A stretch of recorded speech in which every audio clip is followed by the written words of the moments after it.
어제 국회 본회의에서는 심신미약 감경 제도가 통과됐습니다. 개정안이 통과된 배경에는 조두순이 있는데요.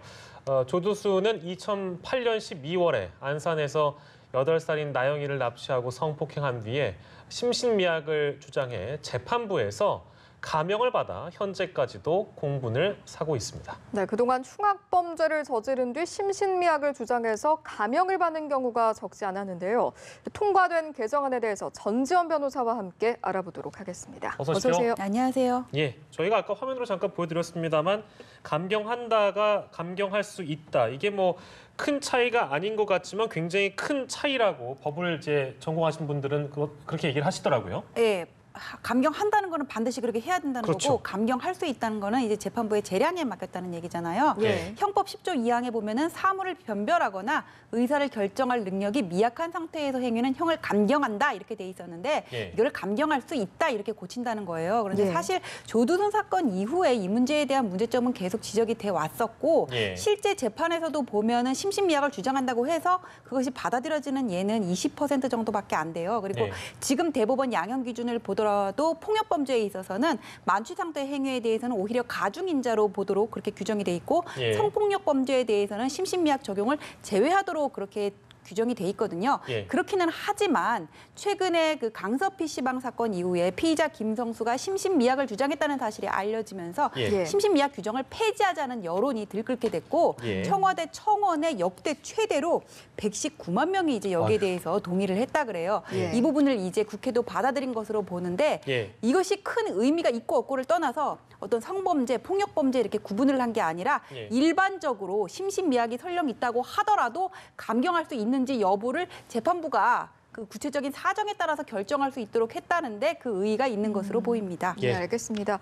이번에 개정된 제도법 같은 경우에 일명 조두순법이라고 불리기도 하는데 사실은 조두순이 벌써 출소를 앞두고 있어서 많은 분들이 이제 말씀해 주신 것처럼 국민청원을 올리기도 하고 우려하고 있는 부분이 있지 않습니까? 참 시간이 너무 빨리 지났어요. 조두순 사건이 있었던 게 2008년 겨울로 기억이 되는데 이 사람이 그때 항소심에서 징역 12년을 받고 이제 그게 그대로 확정이 됐거든요. 근데 2008년에 있었던 거니까 올해가 18년이잖아요. 2년 있으면 이제 만기 출소를 하는 거죠. 그때 징역 12년이 선고될 수 있었던 거는 당시에 이제 강간상해죄에 해당이 되는 거잖아요. 근데 강간상해 같은 경우에는 이게 무기 또는 5년 이상의 징역으로 규정이 돼 있거든요. 당시에 검사가 그러니까 기소를 법령 적용을 좀 잘못했어요. 성폭법으로 특별법으로 갈 수도 있었는데 일반 형법으로 기소를 해가지고는 무기 또는 5년 이상의 징역이 됐었거든요. 그런데 이 죄에 있어서 주치감경이 당시 인정이 됐단 말이에요. 그러면은 무기에서 감경을 하면은 이제 그때 당시에는 유기징역 상한이 15년이었기 때문에 권고형이 11년, 12년 정도였거든요. 그래서 당시에 어떤 그 법원의 양형 기준을 보면은 이게 적게 형량을 선고했던 건 아니에요. 근데 주치감경을 인정했었던 게 어쨌거나 문제이기는 합니다. 그래서 조두순은 뭐 지금 와서 판결을 뒤집을 수는 없잖아요. 그래서 이 사람 2년 뒤에는 이제 출소를 하게 됩니다. 걱정이죠. 그렇기 때문에 이제 저희가 이 얘기를 하고 있는데 저는 사실 오늘 이거 인터뷰 준비하면서 그 사실을 듣고 굉장히 놀랐는데 당시에 조두순이 그 자신의 검거한 경찰에게 출소하면 두고 보자 이렇게 두고 보자는 아니군요. 교도소에서 나온 뒤 한번 보자 이렇게 위협을 했다고는 하는데 이런 경우가 있나요? 아니 실제로 이렇게 검거하는 과정에서 이렇게 범죄자들이 경찰을 협박하는 경우는 많아요. 그런데 이거를 이렇게 경찰들이 가슴에 이렇게 딱 박혀가지고는 떠올리고 싶지 않다. 정말 이렇게 말하자면 일종의 인터뷰도 기피하면서 두려움에 떠는 경우는 잘 없거든요. 그러니까 어떤 경우도 있었냐면 강도범을 검거하는 과정에서 연행하는 과정에서 이 사람이 힘이 너무 세가지고는 어떻게 수갑을 채울 수가 없었어요. 그래서 이렇게 그냥 밀어놓고 옆에 경찰이 앉았는데 이 사람이 너무 이게 폭력성이 심했던 거예요. 연행하는 과정에서 경찰에게 피해를 입힌 그때 경찰이 큰 상해를 입었었는데 그런 사건이 있기도 했었는데 이렇게 조두순 같이 말 한마디로 경찰들이 섬뜩해하는 그런 경우는 없었는데 당시에 이제 그 피해자가 밖으로 나와가지고는 그 범죄자가 조두순이 떠난 다음에 밖으로 나와가지고는 도움을 요청을 했고 현장에 갔었던 경찰들 말에 의하면 피해자에게 혈흔이 많이 있었다 그래요. 그리고 조두순은 500m 정도 떨어진 본인의 집에서 검거를 할 때도 만취 상태였다고 합니다. 그렇게 검거가 됐었는데 당시에 이제 조두순을 수사했던 경찰들에 따르면은 뭐 이렇게 얘기를 했다 그래요.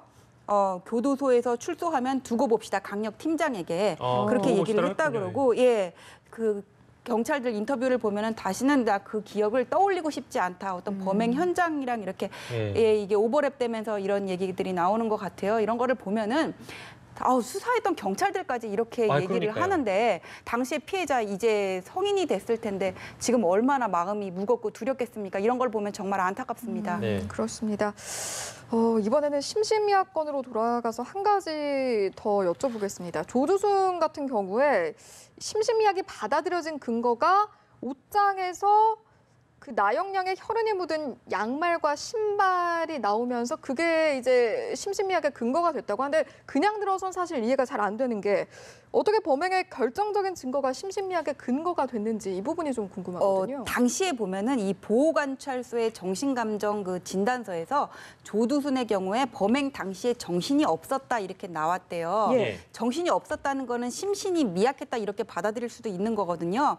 예. 근데 가장 결정적인 증거가 될 수 있는 게 오히려 이 사람의 그냥 너무나 이렇게 찾기 쉬운 그런 장소에서 지금 발견이 된 거잖아요. 예. 그래서 이게 재판부가 보기에는 정말 정신이 없었구나 그런 거를 이렇게 받아들였다는 건데 이게 사실 이해가 안 가기는 해요. 네네네.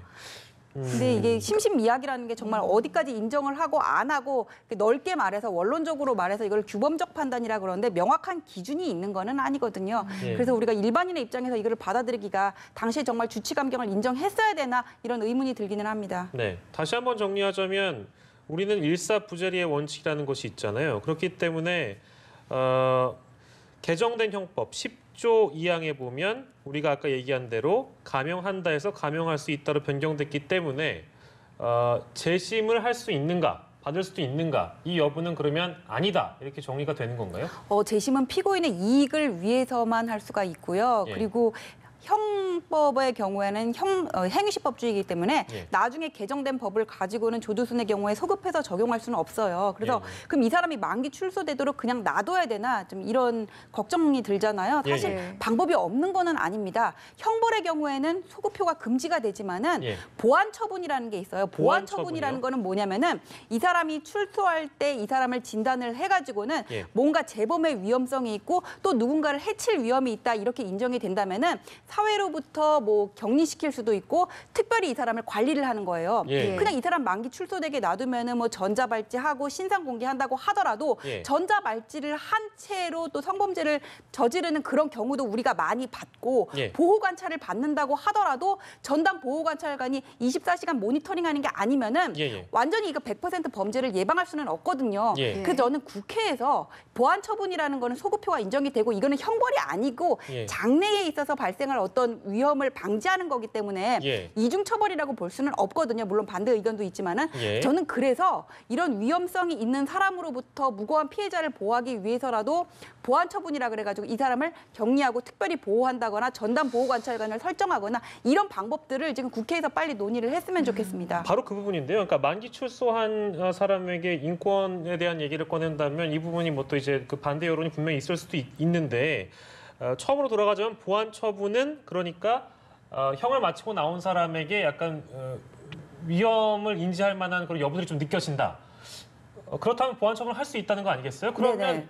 그건 어떤 식으로 그 판단이 가능합니까? 이 사람이 아직 위험에 어떤 여지가 좀 있다. 이런 부분은 어떻게 판단하죠? 아니 그거는 이제 법에다가 근거를 둬야 될 텐데 예. 그 뭐 정신과 전문이라든지 아니면은 의학적으로? 예, 의학적으로 볼 수도 있고 규범적으로 이제 법무부에서 예. 그거를 판단할 수도 있고요. 예. 그거를 누가 판단하는지는 뭐 법 전문가 그다음에 정신과 전문의 이런 사람들이 다 있고 예. 이 사람의 이 조두순의 교도소 생활을 봤던 어떤 교도관의 증언이나 이런 이런 것들이 영향을 미칠 수도 있고요. 예. 이거는 구성하기 나름이고요. 그러니까 보안 처분이라는 거는 이게 또 이중 처벌이 아니냐 예. 그런 이게 비판이 있고 과거에 우리나라가 사회보호법이라는 게 있었기도 하는데 이런 거를 지금 뭐 이렇게 과거의 양형 기준이 이래가지고는 또 누군가를 해칠 수 있는 사람이 밖으로 나온다면 이거는 미연에 방지하는 게 국가의 의무잖아요. 예. 그래서 이 부분을 위헌 소지가 없게 국회에서 좀 잘 정리를 해야 된다고 봅니다. 예. 네, 저희가 지금 이제 심신미약 건부터 이제 조두순 건까지 다시 살펴보고 있는데 네. 그 최근 2년간 심신미약으로 인한 감형 신청자 그리고 인정된 사례를 봤더니 5명 중에 1명꼴은 인정이 됐다고 하거든요.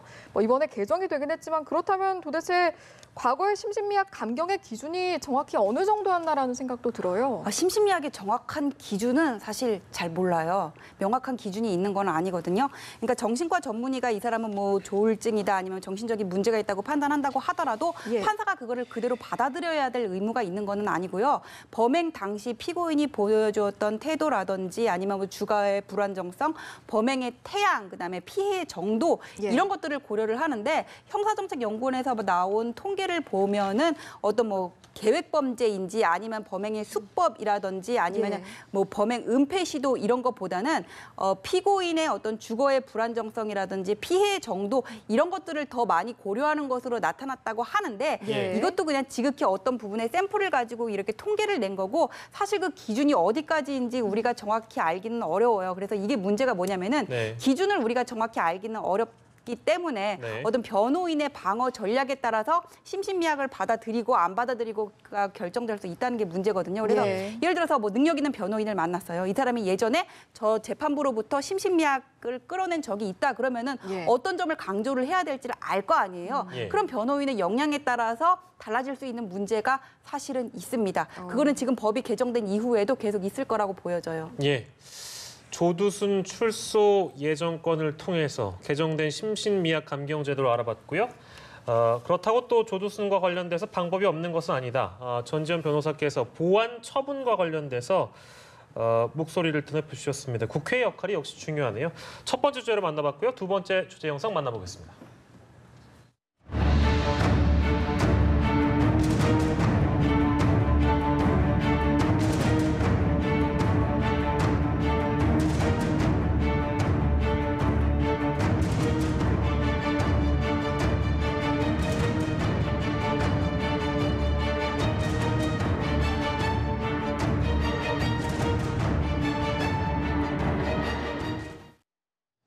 네, 그러니까 요는 이렇습니다. 전두환 전 대통령이 관할 법원을 옮겨달라 이렇게 신청을 했는데 기각이 됐다 이 내용이거든요. 일단 기각의 이유부터 살펴봐야 할 것 같아요. 오늘 대법원에서 이제 기각 결정이 최종적으로 나왔다는 거잖아요. 예. 전두환 전 대통령이 지난해 4월에 회고록을 냈어요. 예. 근데 그 회고록의 내용을 두고 이제 말이 많은데 거기에 어떤 내용이냐면은 헬기 사격을 봤다는 고 조비오 신부의 얘기는 뭐 악의적인 거짓말이다 이런 내용이 있어요. 조비오 신부의 명예를 훼손하는. 예. 그래서 사자 명예훼손죄로 고발이 되고 이제 광주지검이 이 부분을 기소를 해가지고는 지금 광주지방법원에 이 사건이 계류돼 있는 상황이거든요. 예. 그런데 이제 전두환 전 대통령 측에서 광주가 아니라 서울에서 받게 해달라고 하면서 관할 이송 신청을 했어요. 예. 우리 법에 보면은 범죄의 성격이나 그 지역의 민심, 기타 사정을 통해서 그 재판부의 공정성을 유지하기 어려운 경우에는 피고인이 관할 이전을 신청할 수 있도록 그렇게 돼 있거든요. 예. 그런데 이거 이제 신청을 해가지고 지난 9월에 이제 신청을 했을 거예요. 그런 다음에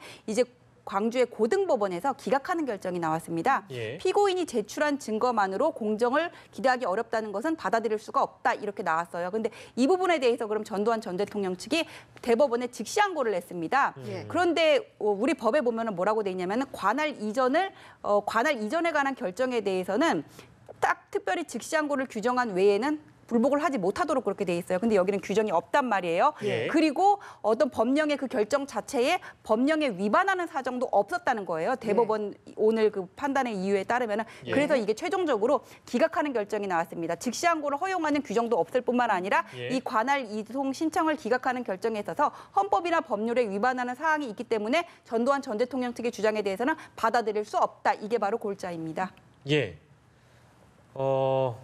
아까 그 관할 이전이라는 게, 그러니까 법에 명시돼 있는 사유만 놓고 보면 그 지방에서 재판을 하는 것이 불공정하다고 느껴지면 관할 이전도 신청할 수 있다 그러고, 그런데 전두환 전 대통령 측에 따르면 본인은 또 고령으로 광주까지 갈 수 없다라고 얘기를 했고요. 그러니까 여러 가지 사안을 고려해봤을 때 기각이 된 것인데, 근데 이렇게 여러 번 관할 이전을 전 대통령 측에 신청한 것이 어떻게 보면 재판 날짜를 자꾸 미루려는 꼼수가 아니었느냐라는 의견도 있는데 그건 어떻게 봐야 될까요? 이게 전두환 전 대통령이 기소가 된 거는 올해 5월이거든요. 예. 근데 그때도 한 번 또 이송 신청을 했었다고 그래요. 예, 예. 그리고 5월 원래 첫 번 기일이 5월이었는데 그다음에 7월에 또 재판 연기 신청을 했고 예. 소송 서류를 검토해야 된다는 이유로 예. 5월, 7월, 그러니까 5월 연기했다가 또 7월 됐는데 그다음에 또 7월에서 또 연기를 했어요. 예. 그런 다음에 이제 8월에 세 번째 기일이 잡혔었는데 예. 그때 그 기일 잡힌 기일 바로 하루 전날 이순자 씨가 언론에 대고 알츠하이머라서 재판에 출석할 수가 없다 그렇게 얘기를 했어요. 예, 예. 얘기를 했어요. 이게 재판부에 재판부에 정식으로 제출을 한 게 아니기 때문에 예. 재판은 그대로 열렸는데 전두환 전 대통령은 당연히 거기 안 나갔죠. 그래서 이제 예. 변호사들이 알츠하이머 때문에 참석할 수가 없다 그렇게 얘기를 했는데 예. 원래 이렇게 재판부가 불출석 사유가 있다고 하더라도 예. 처음에 내가 누구고 내 직업은 누구고 주민등록번호가 뭡니다 이렇게 얘기를 하는 걸 인정신문이라 그러는데 그때는 나가야 되거든요. 예. 그거 자체도 안 나왔다는 거잖아요. 인정신문은 본인이 나가야 되는 거죠? 예, 나가야 되는 거죠. 근데 사지가 마비돼가지고 인정신문조차 나갈 수가 없다면은 기일을 추정할 수는 있는데 전두환 전 대통령이 처음부터 그런 사유를 주장했던 거 아니고 예, 예. 몇 번 연기하다가 갑자기 알츠하이머다 그러고 안 나갔던 거잖아요. 예. 그래서 재판부에서도 그거를 받아들일 수가 없었던 거죠. 예. 그래서 그 당시에 이제 재판을 제대로 못하고 10월 1일로 재판 기일이 다시 잡혔던 거거든요. 예. 근데 그러고 나서 또 이제 그 전에 이송 신청을 했던 거잖아요. 그래서 제가 볼 때는 전두환 전 대통령은 뭐 공정한 재판 이렇게 얘기를 하는데 예. 사자 명예훼손죄라는 게 사실 그냥 벌금 정도밖에 안 나오거든요. 그래서 예. 광주에 가는 게 이게 좀 부담스러운 게 아닌가 싶은데 예. 그게 부담스럽다면은 회고록에다가 남의 명예를 훼손할 수 있는 그런 얘기는 왜 했냐. 사실 좀 그런 생각은 듭니다. 그냥 재판받기 싫으신 것 같아요. 알겠습니다. 그 해설까지 좀 저희가 들어봤고요. 사자 명예훼손과 관련해서 전 대통령의 관할 이전 신청이 기각됐다는 내용까지 저희가 함께해봤습니다. 오늘은 두 가지 주제를 놓고 전지현 변호사와 함께했습니다. 고맙습니다. 고맙습니다.